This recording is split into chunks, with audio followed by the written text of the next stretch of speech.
In this video, I will be teaching you how we can buy ETF on Fidelity.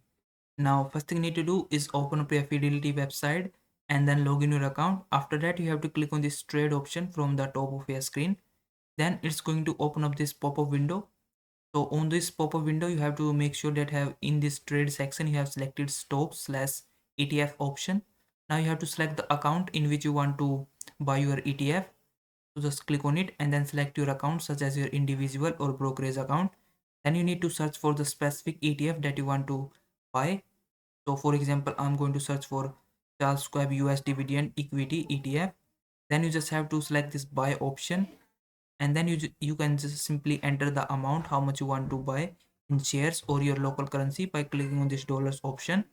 Then you can also change your order type to market or limit as you need it, and then simply click on this preview order button. Then lastly, it's going to show you the details regarding your ETF. So you just have to make sure that you have selected the right ETF and then enter the right quantity and then click on place order button. And once you do that, your ETF will be purchased in your Fidelity website or your account. Now I hope this video was helpful. Please like this video and subscribe to my channel.